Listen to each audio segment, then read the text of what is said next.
All right, folks, welcome back to the Live at a Dollar Podcast Network. I got a special guest coming on here. We spoke at the National in length. We had a fun time at the National. I got to meet him there. He's Glenn from Suhpreme Cards. Glenn, first off, welcome to Radio Yard. I know we're not sitting next to each other, but we are close enough on the screen, on my screen in front of us. But honestly, welcome back to Radio Yard. Really appreciate it. Dude, of course. Thank you for having me. I appreciate it. No, listen, there's a lot I want to get into with you. I know we spoke beforehand. We've been talking the last couple of weeks. There's been so many cool releases, and I talk about all the rooms upstairs. Of course, we have, a buckets room. We have a basketball room. We have a repack room. We have wax. The Infinity Room upstairs, and I know that you know all about this kind of stuff. Disney, Marvel, Star Wars, Dune, SpongeBob, you name it. It's come out lately. A, two-part question. A, how crazy has it been for you? And B, how do you decipher what you want to do that day, that week, if it's a release, if there's more than one release? I don't even know how that is. For me in sports, it's okay. Absolute football is coming out. We're hitting it hard on Friday. This one's coming out next week. We're hitting it hard. For you, I feel like there's been 30 releases in the last month. How has it been? Yeah. So absolutely nutty. It's been everything. I mean, we had Star Wars not too long ago, and then right after that, it was just a dump of Disney, Chrome. Then we had Sapphire. Then you have Mint. So it's been a lot. But at the same time, how you were saying, how do we go about doing that? I mean, for us planning, it really goes by, for me, it's first whatever's hot, the items that people want, right? You want to feed the crowd and give people what they want. But then also it's just really dependent on, I think, also what other people are running, right? I think that's one thing a lot of operators don't really think about. They just want to run what they want to run. But I mean, Unfortunately, you have competition, right? So you have to look around. I mean, we're no dummies, right? You guys are running something at a full case at $1. I don't really want to be running that at the same time. You know what I mean? So we'll kind of change it up, do something different. Maybe it'll be a smaller break compared to what you guys are doing or something. So you're always kind of looking around, right? Just to make sure that you're not only feeding the people, but also making sure that you also are making the right move for yourself and your guys. Right. Yeah. You don't want to put yourself in a bad position when everyone on the app is kind of doing this or whatnot. So listen, you already know, Randy. Once you start that thing at $1, it's over, right? It's over. You don't turn back. No, there's not. You're not stopping. You're not taking it off the table. Doesn't matter who else is running it. Doesn't matter what your prices are. Right. You are starting and finishing on release day. I see it all the time. Of course, I'm in the morning. So right when we get the Panini release at 11 or tops at 9 or 10, whatever it is, I'm trying to hit it right away because I don't want to be second in line. Because if you're second in line, that means they might be in another room buying all that. Totally. Okay, let me go back to this. What's been your favorite release of the last, I would say, probably 60 days? What's been your favorite? That is such a tough one. I knew it. What do you think? I'm going to give you softballs? I'm not giving you softballs. I want to hear it. I was hoping you would. I thought we were friends. I'd have to say the Disney Chrome. I'd say probably the regular one. I love Sapphire, don't get me wrong. Right. But I like Chrome because the price point, I just feel like more people can get into it and there's just more people that can enjoy it. I also do love Reflections. I'm a sucker for those SSPs, the super short prints. They're super creative and they're just very different type of cards. So that's not in Sapphire, unfortunately. So I'd probably say Disney Chrome. Yeah, it's been, I've seen a lot. Professor pulled one of the great reflection cards, a couple weeks back. I couldn't believe it. Right, a Mickey Mouse with Minnie in the eyes. And until I saw that card, I heard of the Reflections card, but I never really saw one where I could actually tell them. When I saw that, now I'm looking for all of them. I want to see all of them. I want to see what all of them look like. That was such an amazing, first off, amazing pull, but what a great card to put in these kind of series. I'm telling you, the design and concept of that Reflections, I think people are eating it. They're putting it in everything Sapphire. I mean, in everything Chrome, it seems, and it's working out. I mean, it looks really, really good. I feel like everyone's really chasing them, and I like the fact that they didn't, overprint them. So when you do get one, you do feel like, wow, I got a really special card. Right. Yeah. It's really cool. I like the concept that I've asked the bosses a couple of times, put me in the Infinity Room. I want to be in, first off, my background is I'm a comic book nerd. Oh, no way. When I see them ripping Marvel cards and even Star Wars and stuff like that, it brings me back to my childhood. I hear somebody talk, and the worst is when I hear someone on the app that, I'm 46 years old, so I'm a lot older than a lot of these guys that are breaking. But when I hear someone on the app talk about a comic book character, whether it's someone in Marvel, someone in Star Wars, whatever it was, and they kind of butcher the name a little bit, Yeah. I like, Yeah. You start going, like, right, ah, right. Like I know the guy's name. ah. Put me in the room. What did you think of, by the way? And I'll start with the Marvel here. What do you think of Marvel's releases over the last? I would even say 6 months at this point. It's been hot. I see that, but I love the Marvel cards. I went back, by the way. My parents are moving out of their house that they lived in for 42 years, and I Yeah. went into the attic because my dad's like, "Get all your stuff out of the attic." I found a set of the 19. I had 4 complete sets, 92 Marvel, with the holograms, with everything. What? I got to get it looked at. They're in the regular white boxes, so I don't have them all cased and sleeved, but they haven't been touched Still. in 25 years. No, Like I it's can't still even crazy. imagine what they are. Dude, just to have those cards, you know what I mean, Right, with condition or not, it's just super right, cool. I mean, I think just being able to, I mean, it's crazy because, for us, we grew up in the era of wax and it's like we've collected, right? And then you see how much it's changed today. oh man, Um, it's insane, man. Like it's like looking at a piece of history when you have like something old like that. Even when you have one of those original like Star Wars cards, right? right, Same thing. It's just even if it's raw and it's crooked, it's just having that is like, I mean, for me at least, right? As a real right. collector, like it's just a piece of history to me, you know? Right. Yeah. I mean, I look through and I see like the holograms from back then that I remember. That was the chase. Like Right. if we're going back to buying packs back in 92, 93, 91, whenever all that came out, I Yeah. remember like opening a pack and I didn't know what a sweat was. I just went through Right. quickly. But Right. finding like the Magneto hologram and the Yep. Spider-Man symbiote, and I'm like, oh my God, like everyone in the Yep. card shop's going crazy because you found it. Right. It's so much different now, but sort of the same. But what'd you think of all these new Marvel releases? I want to get to Star Wars because I'm infatuated with Yeah. that also. But Marvel, what they've been doing lately, last 6 months, whatever it was, I think they're doing a good job of it. Now with the Marvel movies, as hot as they've been the last Yeah. decade, like Exactly. that's got to help the product too. Oh, 100% it does. And I mean, for my favorite, I gotta go with Chrome again for Marvel Chrome. Me That too. Chrome set is just does something for me, and also the card stock that they use specifically for Marvel Chrome. It's just it's like thicker, it's sturdier. It's weird. I was telling people I just want to rip this product, and a lot of my Right, guys in my room were like, "What? Like, why do you want to rip this so badly?" I'm like, it's almost like I'm addicted to sleeving that cardstock. It just goes in as weight. It just goes in. It's smooth. It perfectly right. fits in, right? Like, I don't know. There's just something about that set, and the design's just beautiful. So I gotta probably say Marvel Chrome is probably my favorite, and I think they've done a great job with the Marvel and taking over that IP. I'll be real with you. I love Marvel my whole life, but when Right. Upper Deck had it, I wasn't as huge of a fan. The cards just seem a little bit too simple, plain, outdated. Didn't seem the same. So when I heard Topps going to take over, I was super excited, and I think they blew it out of the water. And that's a great little sidebar because what have you thought about top, obviously when companies take over, like you said, going from upper deck to Tops and a huge change like that. Tops has been on their money lately. Like they've been on the money with all this stuff. And I love that because I we agree. talk about it. And again, I bring up my age again, but growing up, it was Tops, it was Fleer, it was Upper Deck just starting off. Like it Yep. was Leaf. Like that's what it was. That you could age me when I say all that. But when Tops kind of took over again now with Marvel and what they're doing with all this new, even with UFC and with boxing, and Mhm. it just looks different, but that old Yeah. school style, but still looks really Yeah. quality stuff. No, for sure. I love. I. That's a really good point because I do love that about Tots. Is some of these sets that they're doing, they have like this old nostalgic feel. They keep it very Right. simple. Or there's an insert that tributes to like this very simple design back in the day. I love that, man. I think Top's done a great job taking over a lot of these different categories. I'll be honest with you, I was a little skeptical, thinking to myself, having all these different categories, are you going to be a jack of all trades or are you going to be a Right. master of one, right? But I feel like they've done a very good job considering taking on so much and having so many releases. And I like the fact that they're reeling it in and there's so much more consistency in the products. Like, I don't know if you know this before, but like Star Wars Sapphire was not the same format as Marvel Sapphire or I did not Disney know that. Sapphire.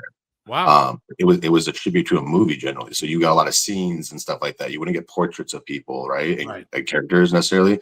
So, and then they added Sapphire Selection this year, right, which is like an actual Sapphire Selection is consistent with everything that they've had before.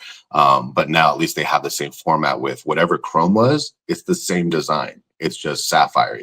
Where before it was like a completely different set. It had nothing to Right. do with Chrome. So I think they did a really good job overall. Reeling Yeah. everything back in, making everything make sense, and being consistent. I am like I said, I'm a comic book nerd to start off with, but I remember as a kid every Star Wars premiere. And they're wearing a Oh lot yeah, back then. But I not only did I go to the movie theater for it, but the minute it came out on VHS, now I'm really aging myself. Or any of that. We had to be the first one at Blockbuster Video to get it. You had to be the first one right. to watch it. Like I was so excited for it. Now with the cards, kind of getting back into it for me, of course. I love it. I think Star Wars is just one of those brands. We talk about Marvel. We could talk about SpongeBob, which we will talk about all that. Star Wars is just one of those crazy brands that has about 900 different tentacles that you could Yep. go with. I love it. What did you think of the brand? What did you think of the card, the release, everything? Especially, and I know it's not like last week, but in the last 6 months or so with Yeah. everything that's come out, right? I mean, I've been very, very happy with the changes they've made, how they made Chrome more vibrant, more colorful the last 2 years. They're adding bigger chases of Right. autos in every single set, which I think makes it more interesting. But no, I think they've done a really good job. It's with Star Wars, especially. That's the category. That's like my baby. That's where I started in that category. And I've seen it grow a lot. And I think just the card evolution, just how much more they paid attention to the collector in that category is super, super cool. They take a lot of feedback into consideration. I talked to a lot of the guys at Tops that do work on these designs and stuff, and they're always looking at forums and looking at feedback from people that are in these rooms that when we're breaking. They're looking at Right. feedback. What are people wowing about? And they're always trying to make the product better. So I love the direction that Star Wars is headed in, and it's like one of the biggest IPs in the world, right? I mean, it's part of pop culture, like you Right. said. I love that you said that because I know you're a big Marvel guy, but I'm gonna be real. That's kind of how I feel. I feel like between Marvel and like Disney's huge. It's a monster, right? I'm not gonna Right. say that it's not gonna compete with Star Wars, but when you look at the Star Wars IP and just how many people know what it is, Right. how many people have seen the movies because it's literally some of the top movies that have ever released, right? They're blockbuster movies. So I mean, Right. it's just a part of pop culture now, right? You go see shirts, you'll see a random guy wearing a Luke Skywalker shirt with neon green Right. and blue, Right. and he's never watched Star Wars before, right? Right. So I don't know. I think it's you're absolutely right. It's one of the biggest IPs that can't be ignored, and I feel like it's growing bigger than ever. I don't know about now, but I know last year it was one of the fastest growing categories, if not the fastest growing category out of all 48. I think there are categories. Right. So, and in the last 2 years, I think it was the only category that was up double digits. I think second was like soccer in single digits, but Star Wars was up like 28% in the last two Ooh. years. When every market was down except for soccer, I think was up a little bit, and baseball was up. I'm trying desperately. My son is 8 years old. I'm trying desperately at this point to get him into all of this. And we bring him to Hollywood Studios, in Disney World in Orlando. And I bring him right to the Star Wars section. I'm bringing him Yeah. on all the rides. I try to get him on everything. I'm taking pictures of Chewbacca, whatever I could do at this point, because I want him to get into it. I Yeah. desperately want him to, because my dad got me into it. I want to do the same thing. I love the fact that there's like a big hysteria over the cards. I love that. I love the Yeah. sketches. I love all that. So I think it's such beautiful artwork too with all that. Uh, Okay, I want to move on to this because I thought this was an interesting kind of release a couple of weeks back, and it got huge. SpongeBob. I mean, I am just past the point where I knew about SpongeBob as a Right. kid. Like I kind of know it. My son watches it once in a while. Right. Right. Okay. Exactly. I know. I'm So looking at it. Right. So yeah. now I don't even need to ask a question. Just tell me about SpongeBob, how much you love it, because it was hysteria here on release day. Hysteria. Dude, come on. Who doesn't like SpongeBob? Right. I mean, if I hear someone say they don't like SpongeBob, I literally think to myself, this guy's got some problems. Right. But I mean, it's how can you not? It's so fun. It's so innocent. It's silly.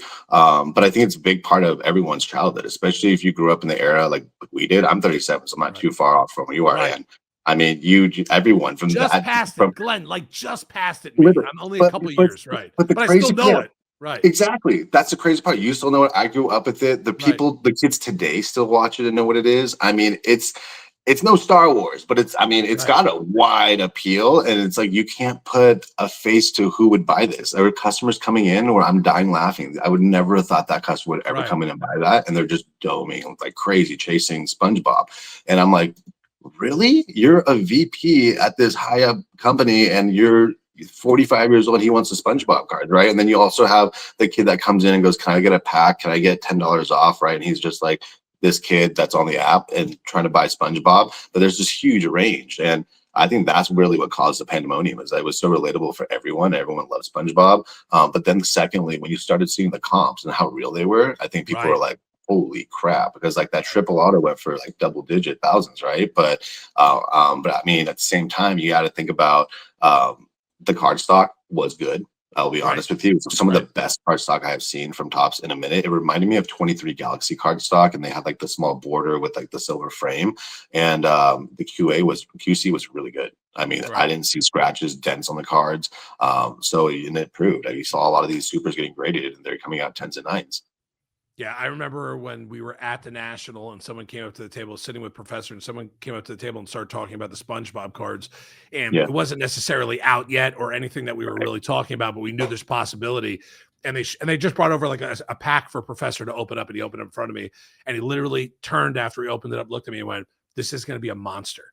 Like this is going to Yeah, be a monster when it comes yeah, out, and we need to be on top of this like right away." And I'm like, "SpongeBob, really?" And then I saw what we did here for release day, a 24-hour yeah. marathon, what people are doing all over the app and all over the place. I'm thinking to myself, it truly is amazing that we could still be kids in this hobby at Oh yeah, 45, 46, 37, whatever it is. What you don't have to be 19 years old to be a kid in this hobby, or 13 years old. right. You could be the 60-year-old dude, like you said, who just wants to dome a case or dome a box. And I Yeah, think it's awesome that they do that and still have that kind of around for everybody. I got to hit one more thing with you yeah, because it's something that was brand new to me. I know you know a little bit about it, and I was kind of educated a tiny bit about it at the National. Piggy bank. yeah. What the heck is this? Like if there's pandemonium around this as well, but I saw some of these cards up close and personal. Holy moly, it's more of like, I don't even want to call it a card. I want to just call it like small artwork at that point. It's I amazing. mean, it is. It is definitely Right? artwork. Yeah. So piggy banks basically they make custom looking cards, but they're like release. They're based on a release, so there's a certain amount, but they do have. It's like they do a lot of cool, unique designs. I mean, they'll like collide two different worlds. Like I saw something they did Right. where it was like, I think it was like Pokemon and Star Wars, and they like put them together. But they do a lot of cool creative stuff. They'll kind of do a homage or to a certain I don't know, it could be a something famous or iconic that we all know, and then they'll change it with something cheeky that has to do with, whatever category they're designing for, Pokemon or whatever it Right. is. So I don't know. I think it's super cool. Like I have one from them that's a Darth Maul, and it's that Ooh, Wagner card. You know the one that the cut card a long time ago from yes. the baseball card that everybody wants, like multi-million dollars. They made They that, but made it's that. Darth Maul. It's Darth Maul though, and then Wow. he has like an old school jersey pinstripe on. Like it's really cool, right? Like I like baseball, I like Star Wars. They did Right. that card, and I was like, I need it.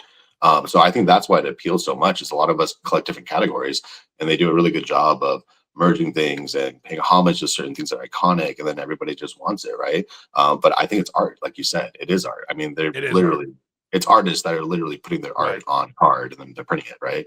Right. But I think it's a super cool concept. I love the cards. I think there's always space for, or always room in the industry for people to be able to do something creative like that, where it doesn't have to be a huge manufacturer that's having all this success, like Right. Pops. Right? It's like it can be this small company that's just putting out really cool quality cards, and people just want to collect them, and with the market is setting itself, right? Because the demand and their control of pop control, you're creating this demand where people are willing to pay. I've had people offer me crazy amounts of my pay banks I'm where I'm like, sure.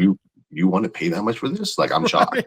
Not that I Right. don't think it's worth that. I'm just No, shocked that but they want to right. pay that much more, right? Like, Right.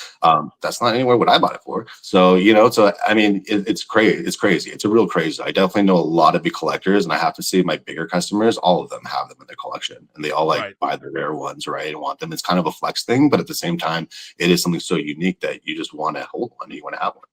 Right. You just want to have one in your possession and have it forever. Like I want to buy them Yeah. just to have them and never, I don't want to get rid of them or trade them or sell them. I just want to have them as Same. kind of Yep. art pieces on my wall at this point. Like that's what I want. I Yeah. want them in my hands. All right. Me and Glenn are going to do this again soon. And I'm not ending this year without asking a funny question to go. Last one here, and I will let you go. It's a two-parter again. Your biggest chase you've ever been on card wise, whether it was a kid or whether it was today when you're 37 years old, and the best and biggest card in your collection is what? Two-parter. Go ahead. Well, I'm going to kill two birds with one stone, because the Yep. one card that I was really, really chasing after that I wanted more than any was actually, it's ironic, it's the card that you guys hit for me. It was Backyard. So I was actually chasing the Star Wars Saga from 2023 Galaxy Chrome. And it was probably, to me, it's the best card in that set. And I think the comps have proved that over the last 2 years. It's always shouted out on Card Ladder as the highest comping card, like the different mojos and parallels. So I was chasing that card. I was ripping as much Galaxy as I could. And then I was out of my own stuff and I sold all of it. And then I went in with Triz to Backyard and they were ripping on, didn't have Infinity back then. So they were doing all the Star Wars stuff on there. Right. And Triz was on. And I was like, Triz was my guy. I was like, hey, Triz, I need to get a box. And he had someone pluck it. And then as soon as we opened it, it was 101 Superfracted Star Wars Saga. I couldn't even believe it. Oh my God. That's probably one of the most valuable cards in my collection today. I have already been offered $20,000 for it. It was graded in a PSA 10, and I have the full rainbow now. So I actually have the full rainbow, all in PSA 10 except for the red. The red's in a 9. If anyone does have a 10 or knows anyone that has a raw, please let me know. I have a finder's fee. But I want the whole thing in a 10. But yeah, the Superfractor alone, I've been offered $20K for it already. I think it's worth way more than that. So I said no, obviously. Smart. Yeah. Hold at this point. Hold to the moon. Right. Hold to the moon. I love it. I'm in no rush. No, you might as well at that point. If you were chasing it for that long and you got it at this point. But if anyone has the 10 in a red, we need it. Come on. Let me know. Let this be the podcast that connects two people together. Let me do that. Oh, that'd be so. Oh my God, you have no idea. Make today. Oh yeah. Okay, Glenn, listen, I want to do it again soon. I love talking something different outside of the sports cards I talk about every single day. I love meeting you at the National. It was 100% my pleasure. We did a pod at the National, by the way. This is the kind of, I need to get him back up pod because we did about 800 pods there, and I'm sure 8,000 of them got lost when we were there as well. But I will tell you this. Sui and Professor are going to be really jealous that I had this conversation all by myself because both of them wanted to be here for this. And I told them not the first one, maybe the second one at that point. This is mine. I'm taking this one all by myself. Listen, thanks so much, Glenn. Really appreciate it. I do want to do this again with you soon. I love talking. I love talking about the hobby stuff. And I love talking a little bit different. And the fact that I found so many people, especially at the National that I met my first time ever at the National, that all these people love to talk hobby. And I love to talk hobby now. And you're one of my guys. So do I. Let me know anytime. It's going to happen again soon. I promise you that. Glenn, thank you again for coming on to Radio Yard, talk a little hobby from Suhpreme. Listen, if you're on the Whatnot app, all you got to do is look up Suhpreme. You're going to find these guys on there. You're going to have a great time on there with them. We do not look at Whatnot as everyone being competitors. I love family on there. Glenn is now family, and especially always here in Radio Yard. So we love it. So Glenn, we'll talk again soon. Thanks again for your time as well. Appreciate you, Radio. Have a good one. The best. We'll talk to Glenn again soon. This has been another edition Hobby Talk here in Radio Yard on the Live at $1 Podcast Network.